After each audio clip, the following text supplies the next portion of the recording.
right.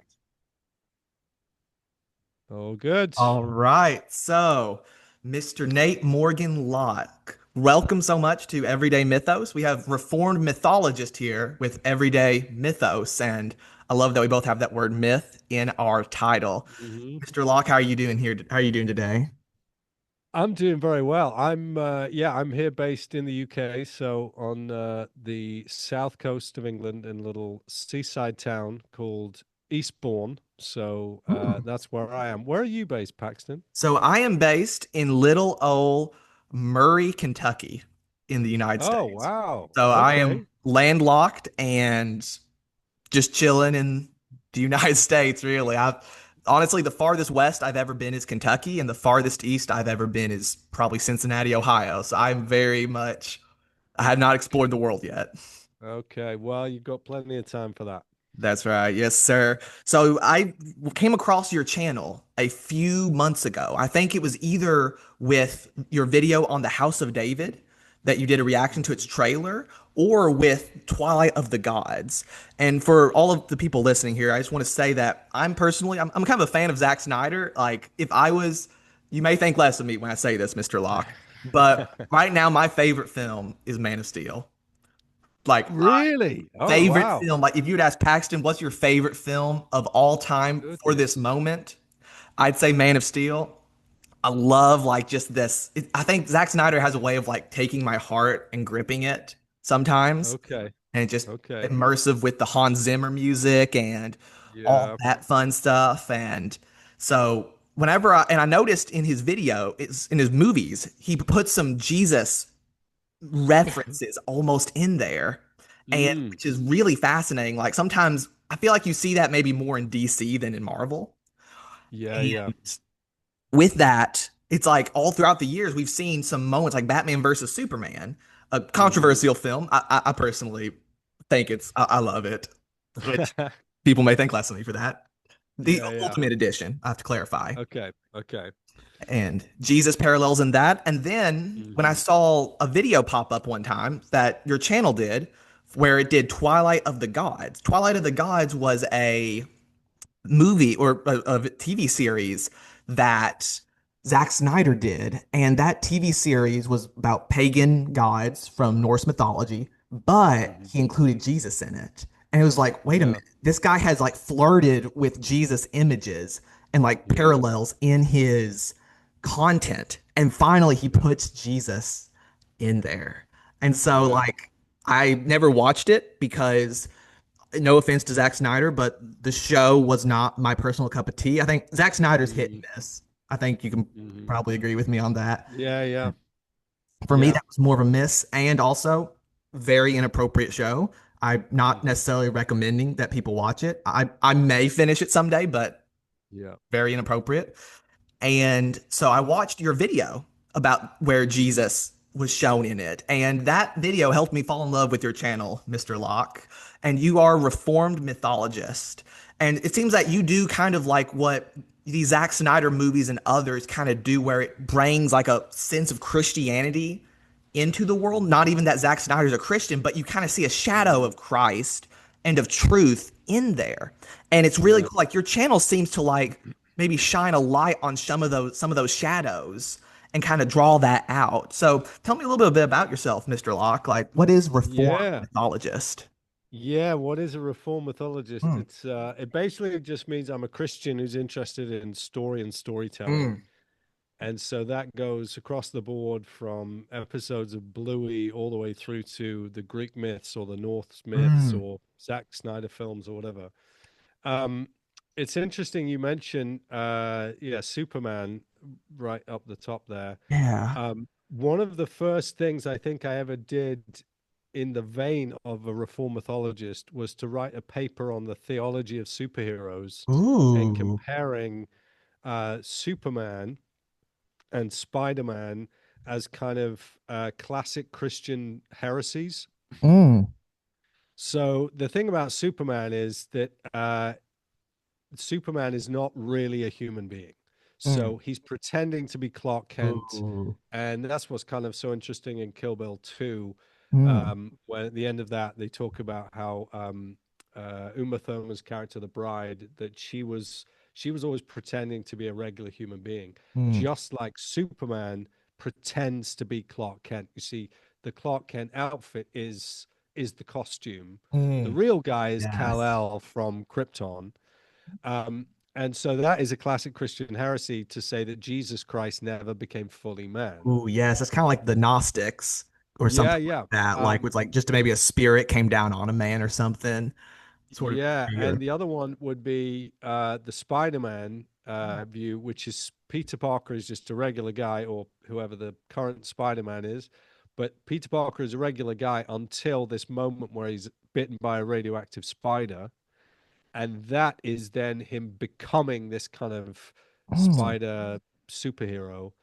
And so that would be a classic Christian heresy as well, to think of Jesus as being kind of bitten by a radioactive dove, or his baptism. This is yes. where a regular guy is turned into the Son of God. Whereas obviously true Reformed theology is always taught that Jesus Christ is fully God and fully man, and Yes. that in the single person he takes to himself a human nature, and now humanity is redeemed in Christ because Christ Mm, is the last Adam.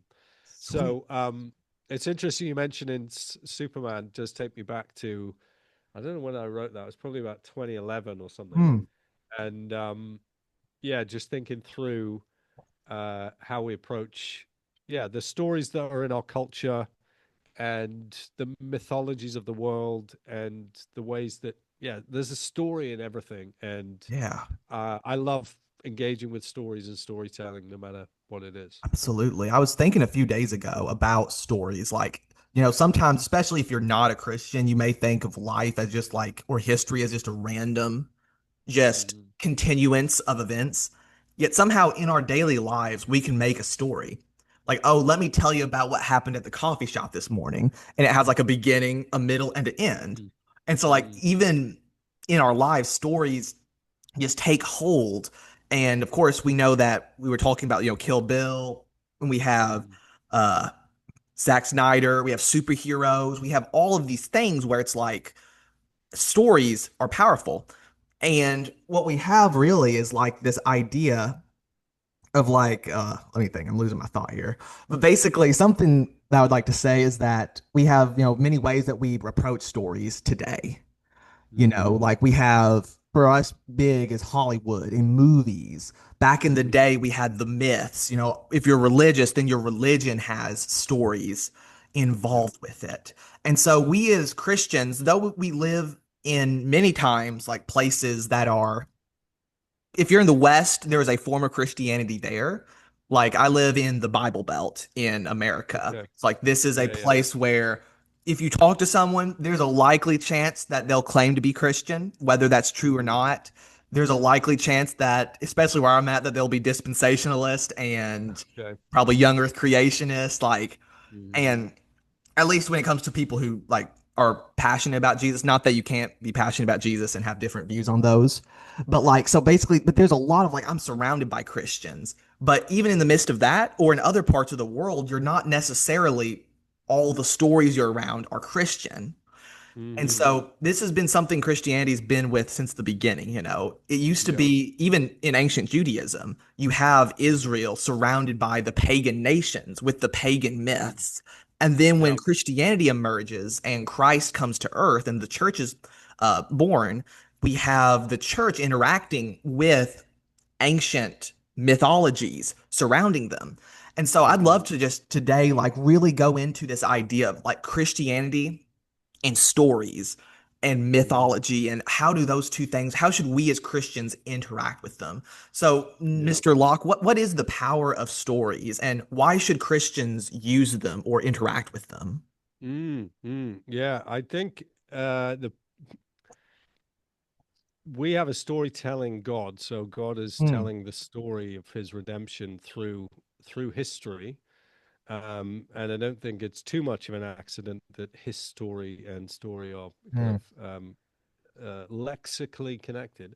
ooh, So the fact that we think in story, we act out stories, and that we learn so much from stories. The stories that we watch, they can teach us things about valor and bravery and patience and kindness, and there's so much that people do in terms of the kind of formative Mm, power, the kind of how character is built. I mean, literally, we call it character, right? So mm. characters from a Yeah. story, and that is the way that God has designed the universe. Mm, And the problem comes when we try to when we get the wrong end of the story, or mm, we think of the story as having a different main character. And mm, so we think of ourselves as the main character of the story, yeah. and main character syndrome. I don't know if that phrase is used Mm, much by people you follow online, but it seems that everyone is kind of wrestling with that at the moment. mm, Um, so there's a very definite case that God has made us to be those who live in the story and mm, who respond to stories. mm. So one of, I mean, my favorite authors would be C.S. Lewis. I mean, that's not a Ooh, surprise to anyone, but C.S. um, Lewis. he has an incredible essay that he wrote. In fact, I think it might have been an article in the New York Times Mm, back in the 1950s, mm. and he was writing about the Narnia Chronicles. And the title of this article was "Why Fairy Stories May Say Best What's to Be Said." Ooh. And so he talks about how feelings are difficult things to instruct people to have, right? Mm. It's hard Yeah, to yeah, tell someone to be happy, or tell yeah. someone to be sad, or tell someone to be sorry. Right. But a story has a kind of power to what Lewis calls Mm, steal past those watchful dragons. mm, And so Lewis says a story can kind of sneak around our kind of defense systems mm. and provoke us to respond in Ooh, a particular way. I like that a Yeah. lot. It like, So yeah. so you think about the emotional reaction that even in scriptures that King David has Mm, when the prophet Nathan comes to confront him about his adultery with Bathsheba mm. and the murder of Uriah. Right. And Nathan tells him a story, and the story's about these men and their sheep, and then the rich man steals the poor man's sheep and uh, kills it to feed his guest. Mm, And David, it says, burned with anger and said, "The man who does this should be killed." mm, And Nathan says, "Oh, hold on, you've just responded to a story. That's the thing that got past your defenses. That's the thing that actually showed you what your real life is all about, because you mm, weren't the main character in this story, and so you understood um, the sense of injustice, the sense of outrage, mm, and therefore reacted emotionally." So I think that God has set stories into the world, but also the power of story is to provoke us, to shape us, to get us to think in ways that, yeah, are going to be useful for us, and that it's no accident that God has set the world up in that mm. way. Man, that's really cool. And like, I'm thinking of the Bible itself. Like, notice God didn't reveal himself in a systematic theology book. Like, Hmm. systematic theology is beautiful, good things, Yeah, yeah. but he didn't hand us something like that. He handed us a story inspired, being inspired and written by many, or yeah, inspired by the Spirit, written by many authors over 1,000 years. Hmm. And it's like he gave us this and he tells us who he is through this story of, like, creation and then him Hmm. eventually coming to earth and dying as a man. Like, that's so cool right there. And Yeah. we get to see Jesus as the ultimate hero. So yeah, like, and we see that Christianity is been doing interaction with stories since its conception and beforehand. Like, Hmm. I'm not saying this is the actual reality of it, but some people even look at like Genesis 1 through 11, written by the ancient Israelites, and see it as almost like a rebel literature against Hmm. the Yeah, yeah, mythologies of the time.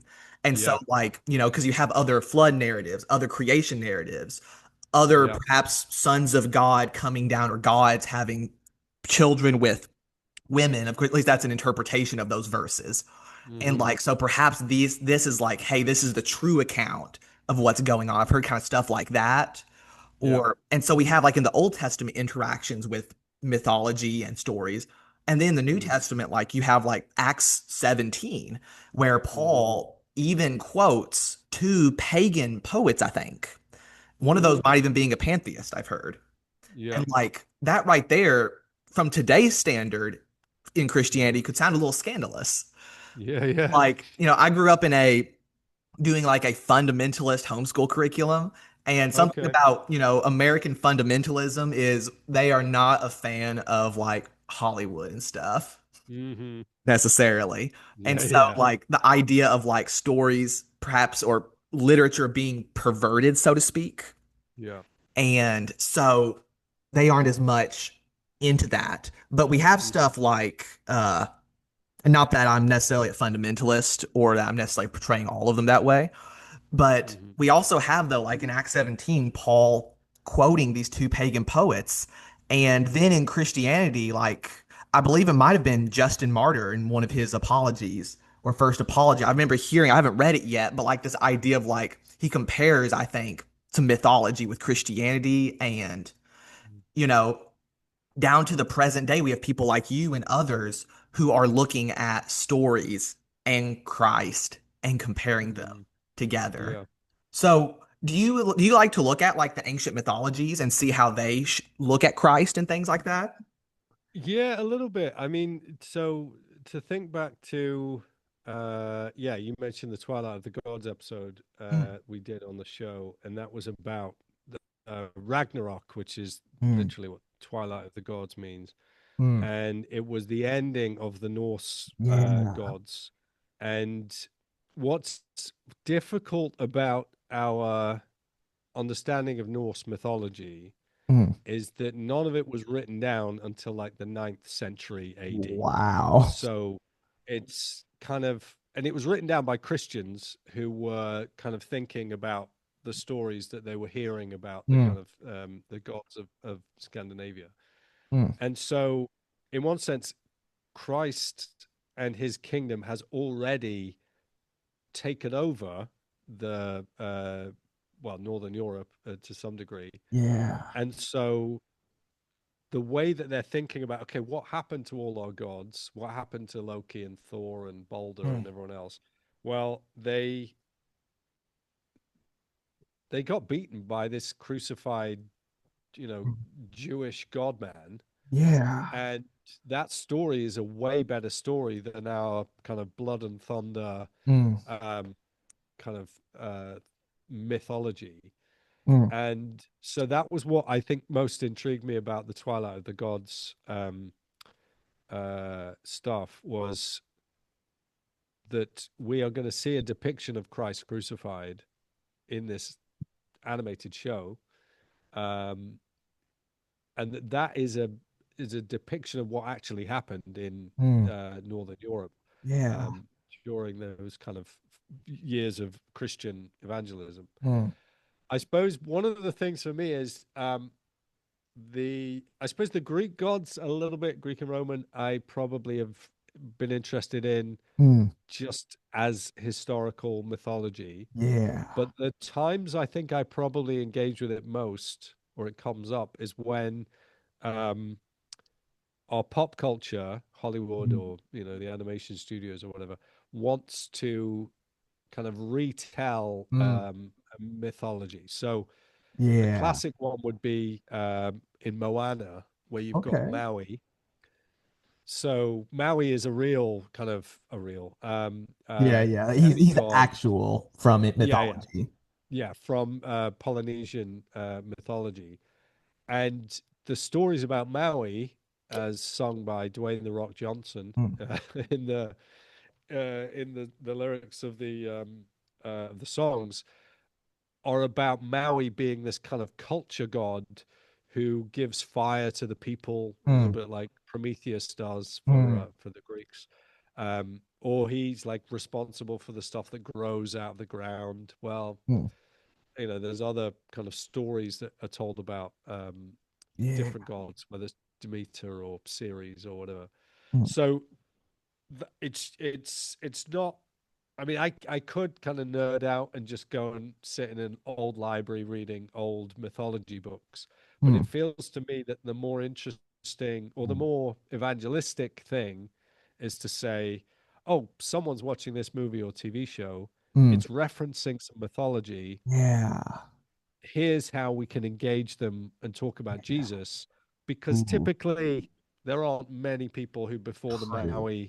before the Moana films came out, were talking Right. about Maui and the worship of a Mm, Polynesian demigod. true. Same would be probably with like Thor in Marvel Yeah, yeah, yeah. or Loki. Like everyone loves Loki, but it's like, well, would you have loved Loki 20 years ago type of thing Yeah, exactly. Yeah, yeah. before Tom Hiddleston? Um, yeah. And that is, I think that is what's interesting about the power of those mythologies. And I Mm. do think they are interesting and powerful, Oh yeah. but that people keep going back to them. People keep Mm. wanting to kind of tell more stories because it's it's kind of exciting, right? Mm. It's fun to read these stories and they're interesting. Yeah, there's And what we need, I think, as Christians, is the confidence to say mm, that storytelling is a gift of God, mm, and that none of the stories which we come up with are ever as good as the true story of Christ. mm. Yes, Um, absolutely. Man, on that note, I'd love to let's see, I'd love to hear your thoughts on some like modern stories. Like you kind of bridge this okay. like the ancient myths, but now we have like Moana or Thor. And so like on Hmm. your channel, you love engaging with pop culture and how it relates to Christ and the truth.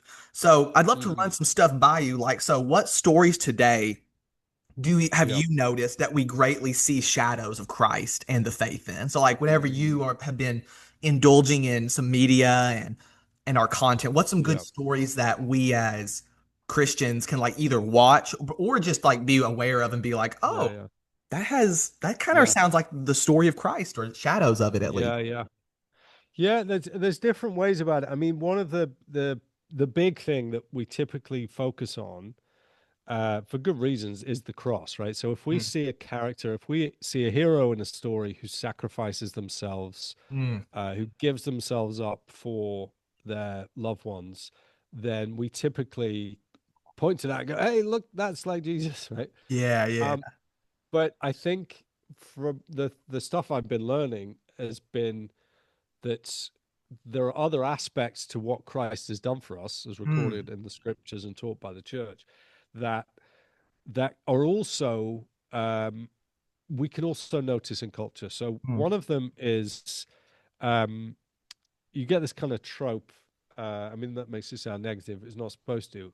I You got get you. this Yeah, this yeah. story theme or idea of like the innocent stranger who comes to a place that they're unknown, right? So Yeah. um, typically it will be someone like Elf, Buddy Mm, the Elf, yeah. who comes from the North Pole where everything's like bright and fun and joyful, and he comes to cynical New York City, Mm, and it's kind of dark, and people are mean to him, and no one wants to kind of join in. It's exactly the same as oh, what's her name? Amy Adams in Enchanted. I don't know if you ever saw mm. that. Yes, yes, Um, I have. Yeah, it's innocent person coming to cold, corrupt world, yeah. and which is similar in our own daily lives to the innocence of childhood coming into Mm, adulthood, perhaps. Like yeah. I've noticed that as a young homeschooler,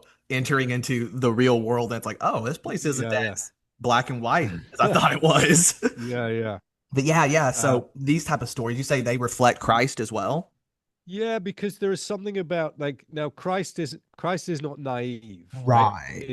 In the way that so many of these characters typically are, but he is innocent, he is pure. Mm, amen. And when you see kind of purity um in a kind of an atmosphere or an environment of impurity, Mm, interesting or strange or often painful things will happen mm, as the light shines in the darkness and the darkness tries to overcome the light. Now, yeah. it can't do that because that's not Right. how light and darkness works.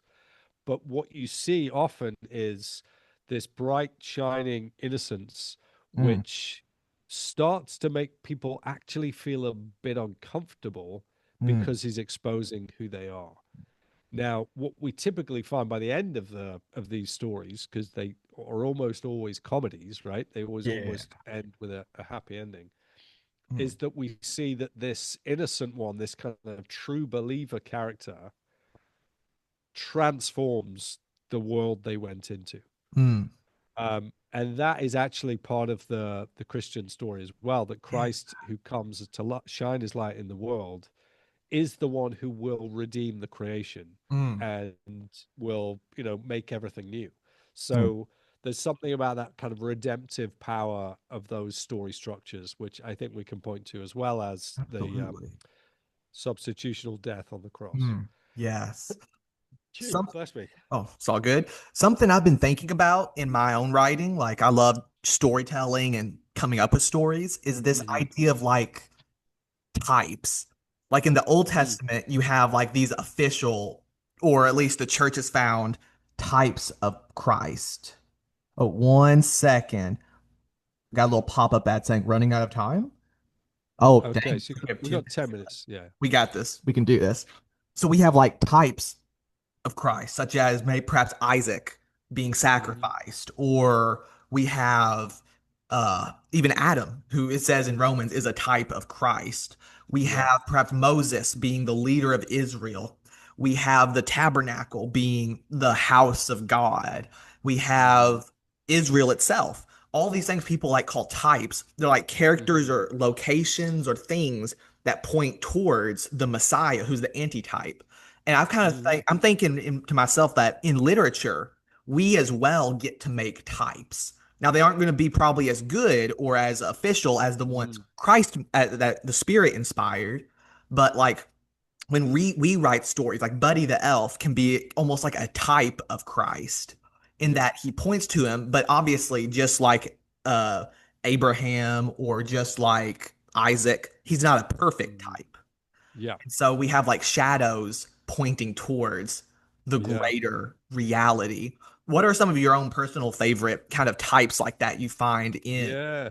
movies and stuff? And what are some ones that you'd love for like if you could just like shake every Christian and be like, did you not just see how cool that was in that film that kind of pointed to Christ?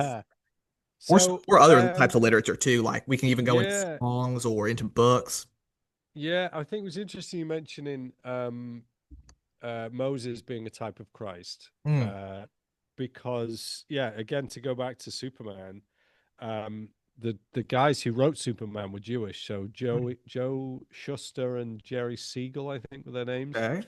And people often see Kal-El as a type of Moses, Mm. because in the same way that Moses is put into the reed basket on the Nile, Ooh, and raised by a family not his own, people yeah. see that, okay, so that's Ma and Pa Kent are looking after the baby who came to them Wow. wrapped in the kind of the thing. So there is a little bit of sense where we don't just want to go, okay, so this character in this TV show is definitely like Jesus. Mm, We can say, okay, are they like any characters in scripture? mm, And then, okay, is there a natural follow on that mm. trajectory to get to Christ as well? Now, I think there is for Right. Jesus, Absolutely. from Superman, but it is interesting that the reason Moses is put into the basket is for his own safety, Mm, because of Israelite boys being murdered by mm. Pharaoh. Yeah. The reason Jesus is put into the manger is not really for his own safety, but for our salvation. Mm. So there is a salvation that the Lord will bring about through Moses as he's Right. raised up to Even be. that's not as deep as the salvation. Yeah, yeah. So there, but it's always fascinating to go, okay, this is kind of how literature and stories work, that there are multiple points of connection. Mm, And yeah, understanding typology and being able to recognize when is a character foreshadowing the mm. work, the personal work of Christ, Yeah. is the exact way we're supposed to read the Old Testament, right? So Mm, Jesus is saying, these are the scriptures that testify about me. He mm, says that to the Pharisees in John. Um, Peter says to Timothy, these are the holy scriptures you've known since infancy, which are able to make you wise for salvation in Christ. So John Mm, 3:15, sorry, 1 Timothy 3:15 rather than mm. 16, which is the one everyone knows because it's all scripture is God breathed, is useful Yes. for, Oh, you know. absolutely. So that kind of, which is a good, homeschool kid, you probably know some of those verses Oh, yeah, really in the well. King James. Yeah, in the King James. That's Good, good. No, no, that's no. King That's James. you can sound like Thor in the original Yes. movie rather than Absolutely. how his voice changed. Mm, Um, so yeah, there are various kind of ways around thinking about characters who in film or television or books that point. Um, I wonder whether what's my most recent enjoyable one? I think mm. so. I read Jane Eyre for the first time Okay. just this year Sweet. and absolutely loved it. Was really taken by it, but I think I found her to be quite impressive Sweet. as a character because she is principled. Mm, Um, and there's something about that kind of living by her Christian convictions, mm. which is kind of, you could say, oh, this is good material for Christians to kind of Yeah. engage with. However, it's also pointing towards Christ in his conviction Mm. to avoid temptation and so to stand firm, in the light of the time in the wilderness or the Garden of Gethsemane, for example. Mm. So there's something, yeah, that it's the great. This is the powerful thing about stories, Paxton, and the reason why we love them so much is because they open out so many different things for us. Mm. And if we're reading them or watching them as Christians, um, with our kind of scriptures ringing in our Yeah. ears as we engage with it, I think then we learn how to discern. Mm. Okay, how is this doing everything for the glory of God, Ooh. and what do we need to kind of shy away from and say, actually, this is not forming good Yeah. habits or Mm. helping us to live as Christians. So, yes, and we have about 3 minutes, 51 seconds left. So we'll speed run. We'll speed run perhaps one of the most important questions here. But Okay. what about inappropriate stuff? Hmm. Like, do you have any thoughts on that? Like, my one thing I'd love, please rebuke me if this is bad, but I kind of think of like abhor what is evil, cleave to what is good. So, like, Hmm. whenever I see a TV show that may not be the most appropriate, I don't need to try to justify the bad stuff in it. I need to acknowledge that should not be there. But Yeah, yeah. I can still look at the good stuff and say, but I'm really glad that Mm, that's in there and that's good. What are your thoughts yeah. like on like, for example, like the most intense example we've talked about was probably Twilight of the Gods.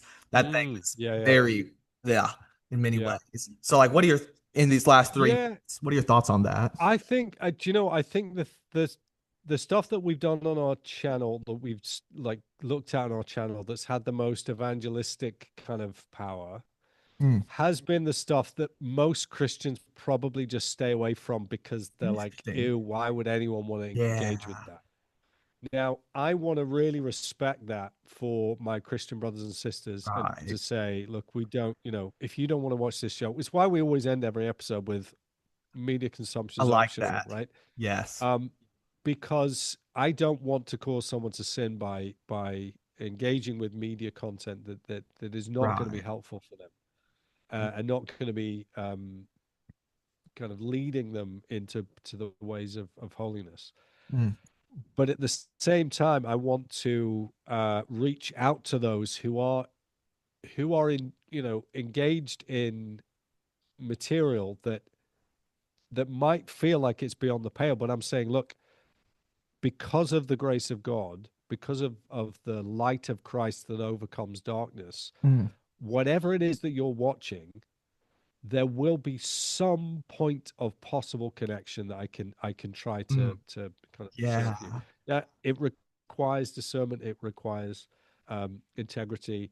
Mm. We just actually literally just made a video on this called what pop culture should Christians avoid? So I the think I just vision of saw why. that video a few days ago. Okay, yeah, yeah. Um, and the benefit of that video was, well, one of the things that came out of it was I found really helpful was to think about the Christianity is a team game. Mm, And so we shouldn't me thinking just about what I individually watch on my devices or in my free Mm, time, but what kind of a community am I part of, and how am I enjoying, you know, the the cultural artifacts that, other human beings made yeah. in God's image have made. Mm, How am I enjoying that with other people within my man. church? Cool deal. Well, Mr. Locke, thank you so much for coming on. It looks like I have less than a minute left, so I'll have to get on off. But I just want to say, God bless you and your ministry here. It looks really amazing. And for all my people watching, go look up Reformed Mythologist. He's got some cool stuff. Mr. Locke, you have a wonderful day, and thank you so much for joining us here. God bless you, Paxton. Thank you so much for Yes. having me. All right, we'll see you next time.